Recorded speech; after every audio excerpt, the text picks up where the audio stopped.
Harka fuunee akkam jirtu kabajamtoota daawwattoota keenyaa kun oduuwwan gurguddoo tibbanaa biiroo koominikeeshinii Oromiyaatiin dhiyaatudha. Oduuwwan keenya gurguddoo tibbanaan dhimmoota siyaasa dinagdee fi hawaasummaa kan biyyaa fi kan naannoo qabannee dhiyaanneerra oduu waliin ana marshaa shophaatii nu waliin tura. Ministeerri muummee Federaalii Dr. Abiy Ahmed tibbanaa hojjettoota waajjira ministeera muummee waliin gaara eekkaarraa biqiltuu ashaaraa magariisaa dhaabani. Dabalanni oduu kana akkaataa nuti dhiyaata. Hojiin eegumsa biyyoo fi bishaanii waqtii bonaa hojjetamaa ture sagantaa ashaaraa magariisaan walitti nuni bal'inaan hojjetamaa jira. Ministeerri muummee Federaalii Dr. Abiy Ahmed tibban hojjettoota waajjira ministeera muummee waliin gaara eekkaarratti biqiltuu ashaaraa magariisaa dhaabaniiru. Lammiilee hedduun sagantaa ashaaraa magariisaa bara kana irratti hirmaachaa jiraachuu ministeerri dhimmoota kaabinee fi itti gaafatamtuun waajjira ministeera muummee Alamtsaay Paawulos ibsaniiru. Waajjirichi sagantaa bara kanaan biqiltuuwwan 100,000 dhaabuuf karoorfachuu kaasanii sagantaa ashaaraa magariisaa galaa dhalootaa ta'us eeraniiru. Hojiin eegumsa biyyoo fi bishaanii waqtii bona hojjetamaa ture sagantaa ashaaraa magariisaan walitti dhuuni bal'inaan hojjetamaa jira jedhan. Ministeera qonnaa Dr. Girmaa Amantees akka biyyaatti lafa hektaara miiliyoona 3.7 irratti hojiin eegumsa biyyoo fi bishaanii hojjetamuu eeruun kana keessaa lafa hektaara miiliyoona 2 irratti sagantaan ashaaraa magariisaa ni geggeeffamaa dubbatan. Sagantaan ashaaraa magariisaa bara kana mata duree dhaabuun bayyaannachuu jedhuun geggeeffamaa kan jiru yoo ta'u biqiltuun biiliyoona 7.5 ni dhaabbataa jiran. Itoophiyaan biyyoota Afrikaa misoomaan walitti dhuufii hojjechaa jirti jedhan obbo Adam Faaraa. Dabalata oduu kanaa seenaa firdiisaa akkaataa nuti qindeesteetti. Itoophiyaan biyyoonni Afrikaa misoomaan haalota walitti hidhamuu danda'an irratti xiyyeeffannoon hojjechaa jirti jedhan sadarkaa ministeera muummee ittaanaatti hoogganaan giddugala qindeessaa ijaarsa sirna dimookiraasii fi pirezidaantii ittaanaan paartii badhaadhinaa obbo Adam Faaraa. Sagantaan cufiinsa foorumii carraa hojii uumuu Afrikaa geggeeffamee jira. Foorumichi qopheessummaa ministeera hojii fi ogummaa magaalaa Finfinneetti geggeeffamaa tureera. Saganticha irratti argamuun obbo Adam akka jedhanitti Itoophiyaan akkaataa biyyoonni Afrikaa misoomaan walitti hidhaman irratti xiyyeeffattee hojjechaa jirti.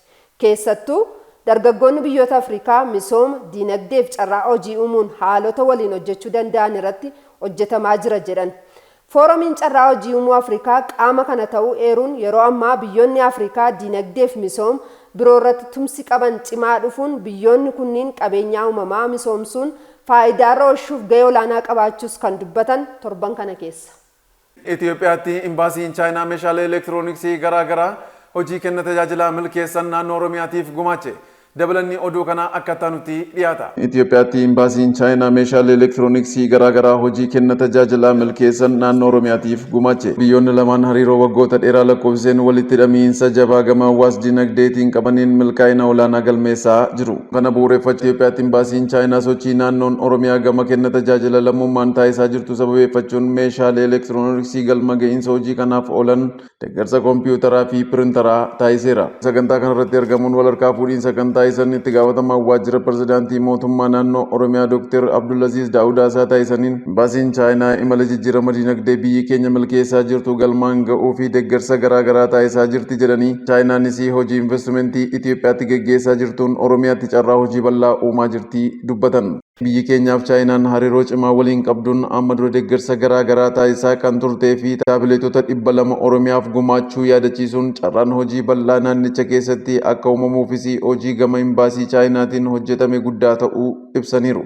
Ijaarsa industirii fi hojiiwwan garaa irratti akka biyyaattis ta'e akka naannoo Oromiyaatti muuxannoon biyyoota lamaan gidduu jiru kan jajjabeeffamu ta'uu kan dubbatan Dr. Abdulaziz deeggarsa imbaasiin Chaayinaa taasiseefis galateeffatanii jiru. Imbaasii Chaayinaatti ministeerri gorsaan dhimma dinagdee fi daldalaa Mr. Liu Zhuangguang gama isaaniitiin haasaa taasisaniin biyyi Chaayinaa fi Itoophiyaan hariiroo cimaa waggoota 55 ol lakkoofseen hojiiwwan gurguddoo waliin hojjechaa turuu ibsanii Oromiyaan Itoophiyaa fi madda humna dinagdee fi guddinaati jedhan.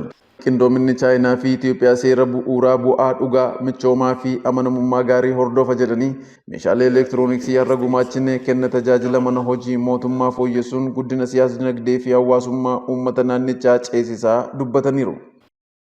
Ejensiin galmeessa siviilii Oromiyaa bara 2018tti dhaabbilee fayyaa 88 keessatti galmeessa ragaa dijitaalessuu fi hojjechaa jira.